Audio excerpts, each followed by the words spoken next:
That road was that ride today was a little bit rough with the hill climbs and stuff. And I'm like, where is that RV community of good people? So far, we're impressed, and we're just on the way down. Already love it. Can you hear the crickets behind me?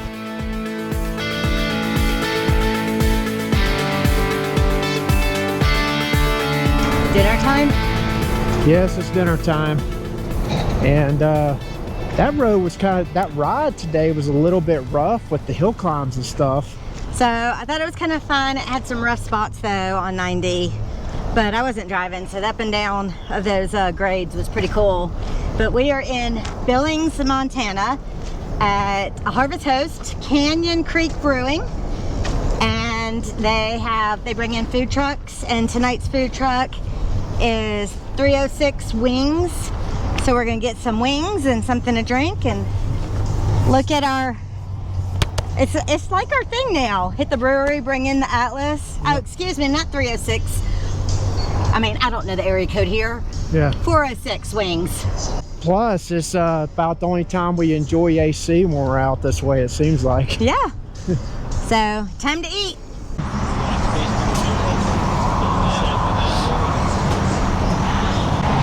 Food. I am so hungry. Feels good out here. Hello. Hey, how you doing? Good. How are you guys? Good. I'm good. What's your most popular? Or give me your top 3 most popular.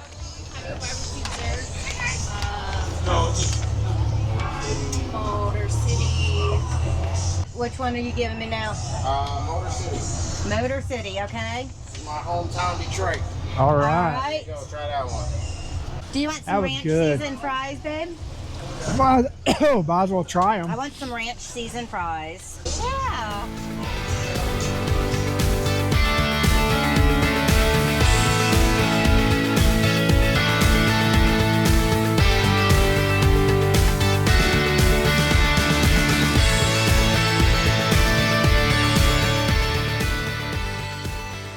Well, dudes and dudettes, we are at Little Bighorn Battlefield, but there's some different things going on with that.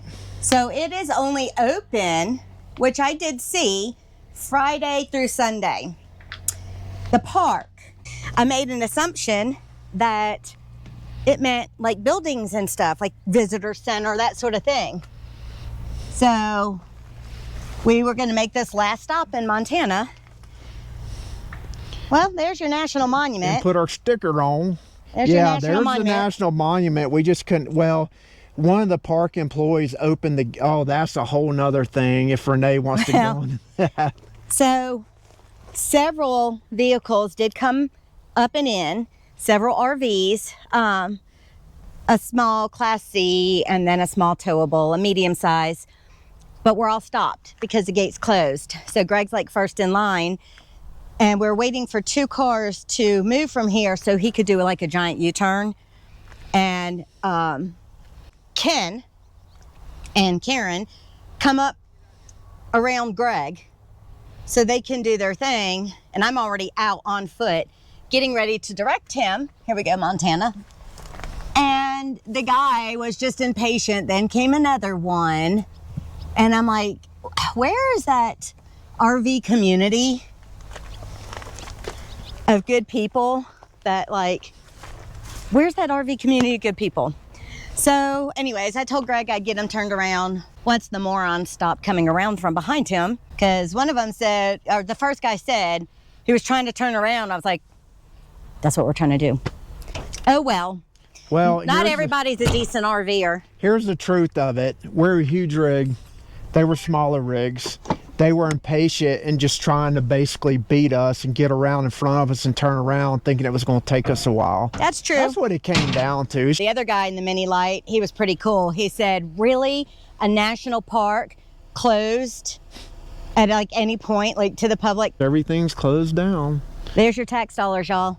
But this is really cool landscape around here. You can still see, if you've like heard about this battle in history class or whatever, the way it went down, just looking at the landscape, it's cool just to look at right here. All right, well, that does it. Montana. Clicked off the list. All right, so that's it. Montana. All We're done. out. Yep. On to our next adventures. All right, y'all. So Sundance, Wyoming. And on our way out to verify something. What's that? So I don't know if y'all can see it out there, but we have heard that Devil's Tower is the most impressive thing in this part of the Black Hills. Maybe even more impressive than Mount Rushmore, maybe? So we're going to strike out and we're going to try and see both of these. So far, we're impressed and we're just on the way down. It definitely like sticks out of the landscape here. You know it right away. You know it.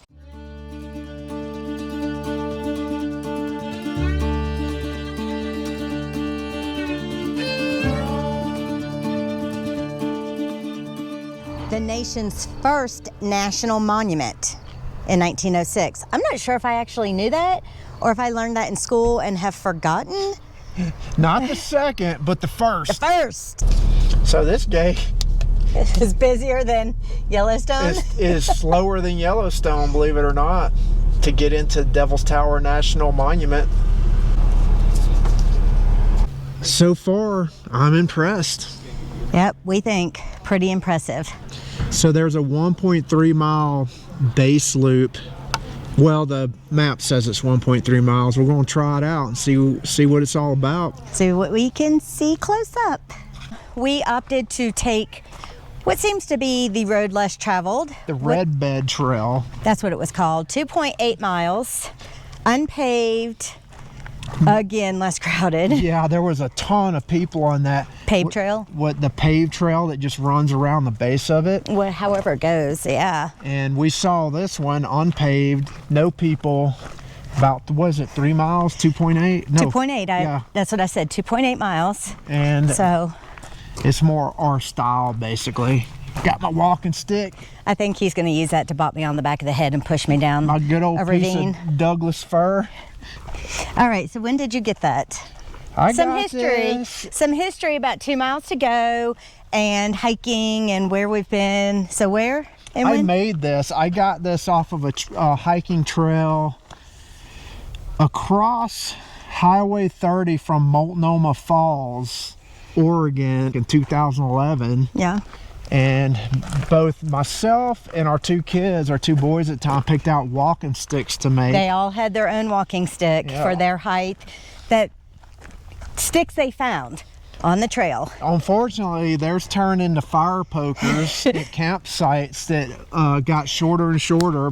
So it's been a good old trusty Douglas fir stick. This trail, turn the camera around real quick so they can see. I'll show you. This trail, I already love it. Look at it, all twisting through the rocks and everything.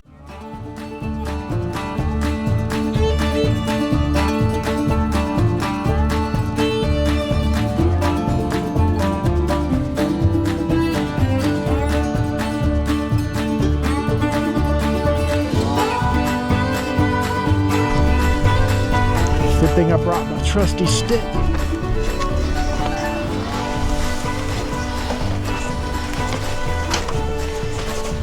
Oh, it's slick too, you gotta be careful. This sand on rock is like no joke. This is nice and cool in here. We stay in touch with our kids and they stay in touch with us. Greg is on the phone with our youngest Sean right now, even though we're on a hike, because when they have a question and Dad can answer, well, family first. So let me ask you this. What is everybody hiking in these days? Today, Greg and I are both wearing, oh no, you are in New Balance. Yep. I'm in Nike tennis shoes. We both have Merrell hiking shoes. So Greg's heel has been an issue and he can't do his insert in that right now, his inserts to give it more cushion because they're too tight. Same for me. So just the raw shoe. I wore I wore at our last big hike. My feet, the soles of my feet were sore for days. Whenever I wear those, the soles of my feet get really, really sore. So, just my basic notional thoughts on this is I was a big time runner for a long time, and when it comes to specialty type footwear, one thing I noticed over the years is I always wound up buying just a good old set of cross trainers. Like you buy fancy, and then for some reason you wind up back into your good old set of cross trainers. Our entire time that we lived in the Pacific Northwest, we hiked in tennis shoes. I know that we have a lot of viewers that do a lot of hiking. So I'm definitely interested in your input. Let us know. Give us some suggestions. Yeah, I want that. Brand, style, drop it. I want that silver bullet from somebody where I can just go pick it up and be like, yes, that's it forever. But yeah, we're super curious. Honestly, please let us know. We're open to suggestions. Absolutely. All right, so what'd you think of it? So, I thought it was a really good hike. If you look at all the trails that the hiking trails they have on the board here, this one's pretty much like the middle of the road, distance and difficulty wise. So that's what we usually shoot for, is the middle of the road. The middle of the road, yeah. Yeah. All right, so what do you call a big hole in the ground that Native Americans ran buffalo into to kill them? The Vore Buffalo Jump. I forgot that I read about this before we came here, and instead of jumping on I-90 heading back into town, we stayed on Highway 14, which just runs along 90. So we stopped. We're going to check this out. So this has got to be a pretty darn deep hole. So Plains Indians depended upon buffalo for many of their material needs. Prior to acquiring horses in the 18th century, hunting individual animals on foot with bows and arrows was difficult and dangerous. So basically, they herded them into the it's more of a pit, even though it says a jump. They discovered the site in the early 70s while they were constructing I-90. Huge volumes of bones and assorted artifacts have been held in place by the bowl shape of the sinkhole. Cool? Sad? Just history? And while the sign says open daily, there's a sign that says closed. That's our luck with these kind of places, though, these kind of attractions. So as usual, we just missed it. You can't see any of the bones or anything. If you look in the TP building, through the window you can kind of see skulls and hides. But open daily, June 1 through Labor Day. So definitely off-peak season. Yep. Or their peak. I don't understand either, because the weather is freaking awesome. Vore Buffalo Jump. We've been to the site. We came, we saw, we halfway conquered. Halfway conquered.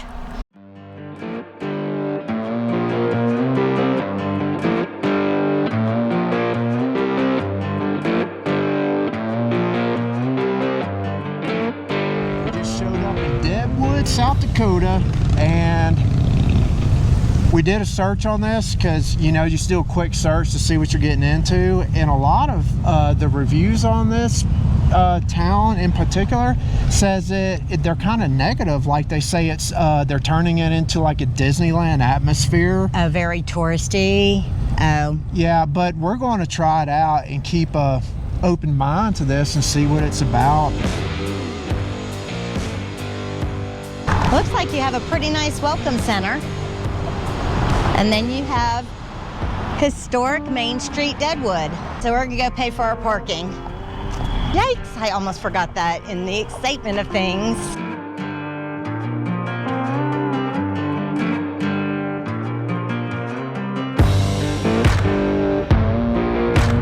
So far, it's not as dense touristy No. as Jackson Hole.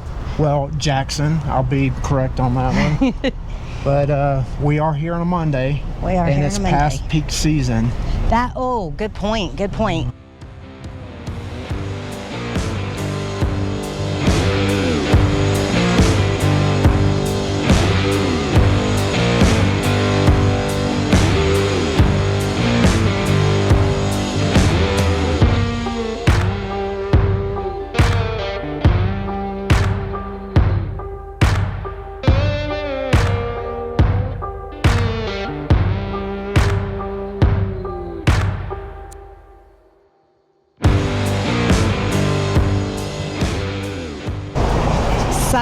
of capture of the assassin Jack McCall, who shot Wild Bill Hickok August 2nd, 1876. That's as far as he got.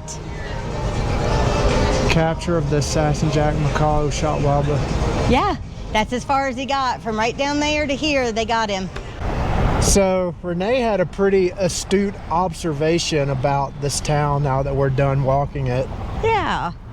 So Deadwood is pretty cool. It got a little bit more crowded after lunchtime, but still nothing like other places. Lots of food places you could try out. Lots of drink you could try out. If you want to, walk and hop to different saloons or the moonshine tasting, stuff like that. Walking and gambling. Gambling. So walk, drink, gamble. Another thing too is when you go to these places, they have all these souvenir shops that are enticing you. If you're living in an RV, probably not a good idea. Yeah, you just load down. Pretty cool though. We're gonna move on to Sturgis.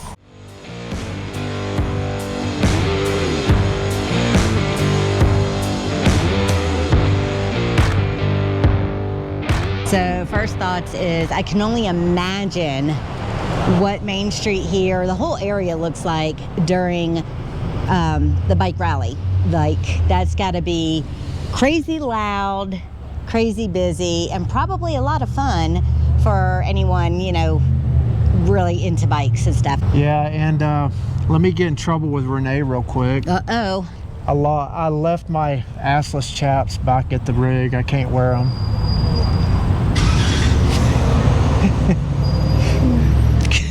So let's check the town out. Let's check the town out and see what it's all about. Tonight's our last night in Sundance, and we figured that we would check out Deadwood and Sturgis because it's an easier drive. Yeah, it's like 45 minutes or so, as opposed to where we hope to be able to boondock closer to Custer, which would have made it probably an hour and a half or so to get here. So it's definitely a lot quieter here in Sturgis than in Deadwood. Than in Deadwood. So you know where all the touristiness is when it's not bike week. Yeah, I assume that people just pop in to see here if they're passing through. Yep. Just to kind of say that you went. I guess kind of like what we're doing. So I'm going to go ahead and summarize Sturgis. Can you hear the crickets behind me? Listen. So, I don't know if you can. There's not much going on here. No. Well, of course it's a Monday. Right, and it's not their, what they're known for. I mean, even world famous Biker Bar is completely empty. The difference between the crowd size in Deadwood and here is substantial. It tells you that really here is just about Bike Week.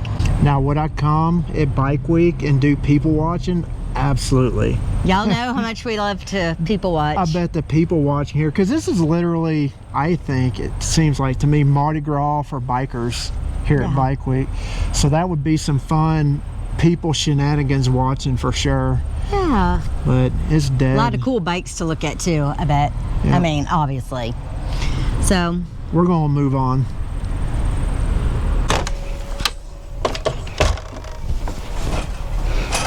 All right, Skittles. Time for our next adventure. It's travel day again. And we are only heading about an hour and a half, hopefully to a good boondocking spot.